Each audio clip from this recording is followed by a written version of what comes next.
Why nailain pa? Lamiaw eh.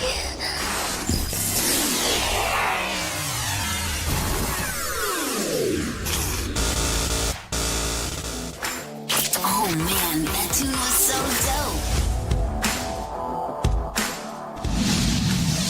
100.5 FM. Get ready to feel the beats. It's about to get down.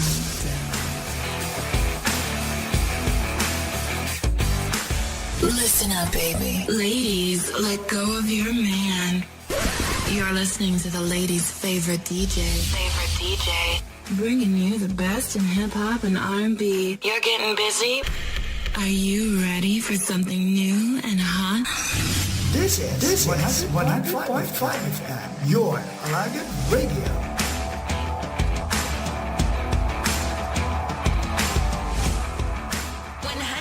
Five. 100.5 FM.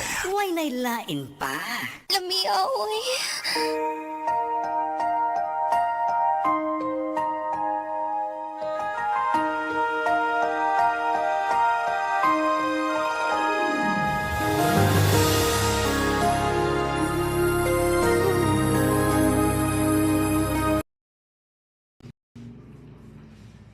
Higala mayong buntag, good morning, mayong aga. Salamat sa inyo nga pagbuka sa inyo radyo diri sa Hinubaan, Kaliling Kawayan, diri sa Mulubulo, Tapi, diraman sa Bantayan B, sa Daan Banwa, kag sa Kaningawan, mga istasyonan sang radyo nga naga-replay sining aton nga segment karon. Diri sa balaan kasulatan kung aton sisaon ang ginasulat ni Lucas sa Lucas Kapitulo 17 aton mabasa ining nahnungod sa pagbalik sang aton Ginoong Hesukristo nga si Ginoong Hesus mismo amo ang naghambal sini. Akon nga basaon, no? Abyan.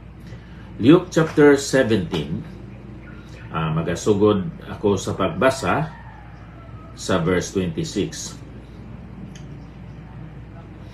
And as it was in the days of Noah, so shall it be also in the days of the Son of Man. They did eat, they drank, they married wives, they were given in marriage, until the day that Noah entered into the ark, and the flood came and destroyed them all. Likewise also as it was in the days of Lot, they did eat, they drank, they bought, they sold, they planted, they built. But the same day that Lot went out of Sodom, it rained fire and brimstone from heaven and destroyed them all.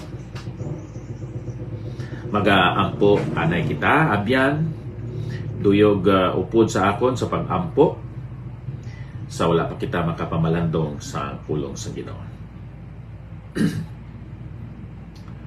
Diyos nga balaan, amay namon, salamat sining kay Giyunan nga kami makatuon, nanungod sang kahimtangan sa mga tao, kabuhi sa mga tao sa panahon nga magabalik si Ginoong Hesus sa sining nga kalibutan. Kabay pa nga pinaagi sa sining mga dinalan sa balaan kasulatan, kami makaaman sa amon kaugalingon sa pagsugatan sa iya, ang amon naluluwas, Diyos, kag Ginoo sa amon nga mga kabuhi. Pakamayuha, ang tagsa-tagsa nga nagapamati sa ngalan ni Ginoong Hesus. Abyan, aton tunan karon kung ano ang itsura o kung ang kahimtangan sa kalibutan sa pagbalik sa aton Ginoong Hesukristo. Suno sa sining bahin sa balaan kasulatan, excuse me, nagasiling diri kaangay sang mga adlaw ni Noe. as it was in the days of Noah, so shall it be also in the days of the Son of Man. Ano gali ang pagkabuhi, ang kaimtangan sa mga tao, sang pagbalik sa aton Ginoong Jesucristo? Kaangay sa mga adlaw ni Noe. Sila naguna-una sang normal lang nga klase sang pagpangabuhi. Wala sila maaman.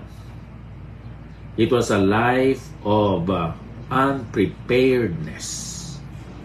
Wala sila nag-andam, nag-aman sa ilang kaugalingon.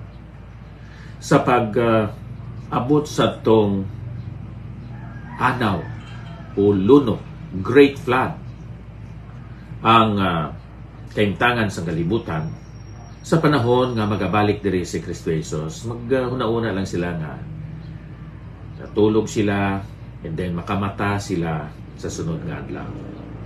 Wala nila ma-realize nga ang aton Ginoo nagkuha na sa aton sa siniha kalibutan.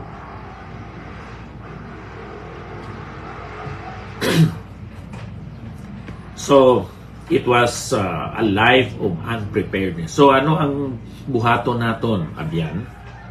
Sa pag-aman naton sa aton kaugalingon, sa pagbalik sa aton Ginoong Jesucristo, subo nga amo ina ang aton expectation and longing or desire na magabalik ng aton Ginoo.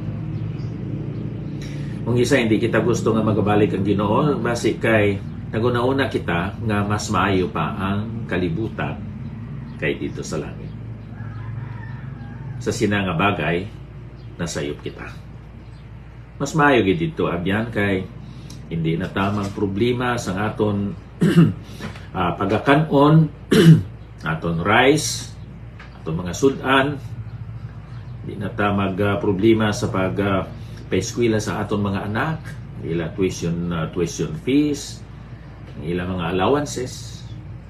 Kita nga mga tigulang hindi na magproblema sa aton nga mga tuhod, mga riuma, etc. Tungod kay dito perfect na ang aton nga mga lawas, kag bisan pa ang aton palibot. So in the midst of unpreparedness in this world, let us be watchful. Ano ang ginahimo sa mga tao sa sadto nga panahon? Silindiri, verse 27, nagkaon, nag-inom, nagpangasawa sang mga asawa. Gipadamo nila ang ilang mga asawa. Tamo sila mga kabit, may mga flings, may concubines. They were given in marriage. Ilis-ilis sila sang mga asawa. Tubtob sang adlaw nga si Noe nagsulod dito sa arka. Kag nag-abot ang mabaskog nga ulan, kag ang baha, kag naglaglag sa ila. So naguna-una sila nga normal lang ang pagpangabuhi. Hindi sila mga disiplinado o kondisiplinada nga mga katawhan. Wala sila nag-aalagad sa Diyos. So, in the midst of undisciplined lives, for us Christians, let us work. Let us watch. Let us work. Kinanglan may watchfulness. May work. Kag aton makita diri abyan sa verse 28, likewise also as it was in the days of Lot. They did eat, they drank, they bought, they sold, they planted, and they built. So normal ang ilang nga pagpangabuhi. Wala sila makahibalo ng Diyos. Sa tapos nga nakagwa si Lot, nagpadala sang fire and brimstone from heaven and destroyed them all. So mga tao, instead nga magkabuhi nga mataas ang moralidad, ini nga mga tao, mahimo nga immoral. Nahimo sila nga ignorant. Nahimo sila nga mga ungrateful, nagpabilin ang ingratitude sa ila. So ano kita nga mga Kristohanon? Let us have the desire to really expect and watch. Let us watch. Let us work. And let us be wise. Let us discern and understand the words of God, the will of God, the ways of God. Let us participate and get involved in the ministries of God. Ang aton nagalon, ang aton Ginoo, naghatag sa aton nga mga assignments. Dito siya sa himaya, kag ginatagan niya kita sa mga espirituhanon nga mga abilidad, kagiyas, resources, abilities, skills, talents. Gintagaan niya man kita sang kwarta. Gintagaan niya kita sang maayo nga mga relationships kag mga kaangtanan. Aton gamiton ini sa buluhaton sa Ginoo. Kinanglan may watchfulness, may involvement sa trabaho, ministry, kag nga kinahanglan mag-angkon sinang wisdom kag discernment nga nagaling sa balang espiritu. Agod nga ikaw kag ako naaman sa pagsugata sa aton dako nga Dios kag manluluwas nga mo si Ginoong Jesucristo. Magapangamuyo kita. Dios nga balaan, help us to be ready and prepare for the coming of your Son, the Lord Jesus Christ. Help us to be watchful. Help us to participate in the ministry and work. Give us your wisdom so that we could really discern